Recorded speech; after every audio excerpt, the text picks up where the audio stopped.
There's a saying that goes something like this: the greater the obstacle, the greater the joy. Patience is a virtue. You can't have a gorgeous garden or gorgeous flowers without getting down in the dirt, and marriage, well, that's the dirt. It's where you get to plant and sow, weed and prune. It's the witnessing of a seed blossoming. Marriage is work. Some days it's filled to the brim with joy and laughter and lots of good food.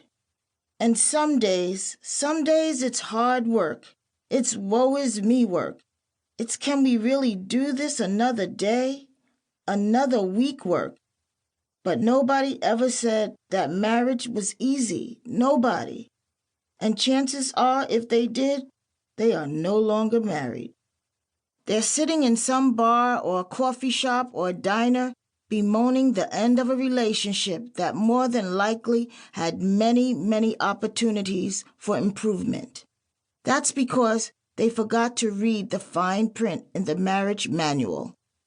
It is in the fine print that it says, marriage takes work, but it is so worth it.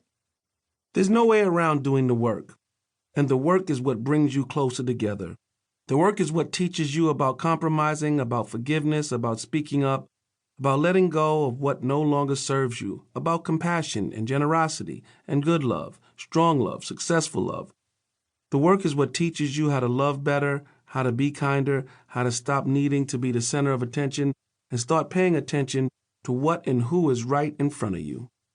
Doing the work is what keeps the proverbial flame alive and burning bright, even if it seems to be only a flicker.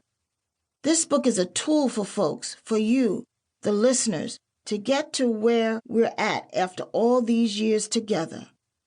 This book is to help you shorten that distance and to share the lessons we wish we'd known sooner. We figure we have some wisdom to impart, some experiences to share, and some stories that you will relate to. We believe we have the tools and the knowledge and the deep passion to inspire you, to encourage you, to instill some hope about this crazy thing called love. All different kinds of love, and the wisdom we've learned from each one. Our greatest hope is that you'll listen to this book and find a chapter or paragraph or even a sentence that will stick to your ribs, something that will make you think a little bit differently about what you're doing or saying, so you'll possibly react a little less emotionally during a disagreement, find some beauty in the midst of an argument, see the tremendous value of creating projects together, understand the importance of compassion and kindness and generosity when you're dealing with your children. This book has been an extraordinary collaborative effort, a grand effort, and we are so grateful to have the opportunity to share our stories and our lives with you so you can become one with the words. Marriage isn't perfect, but it's perfectly wonderful, and old school love is the most wonderful thing of all. Rev Run and Justine Simmons. Prologue. For every house is built by someone, but God is the builder of everything. Hebrews chapter 3 and verse 4.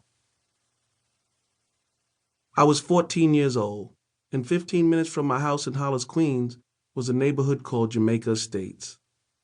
It was the kind of place that a teenager living in a working-class home could only dream about.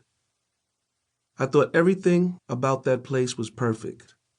How some of the houses sat on hills, and some of the houses had white pillars that made them even more intimidating. Some of the houses had gates, and some of them had the kind of landscaping that made you just stand in awe at the beauty. I liked walking in this neighborhood. And in particular, I liked to walk past this home that sat on the hill overlooking the Grand Central Parkway. It had boxwood shrubs lined all the way up the entrance stairs, and the yard was full of flowers bursting with color. The legend goes that the owner of the house had flowers planted in honor of his wife, ones that would always be in bloom on Mother's Day. I don't know if that story is true, but I like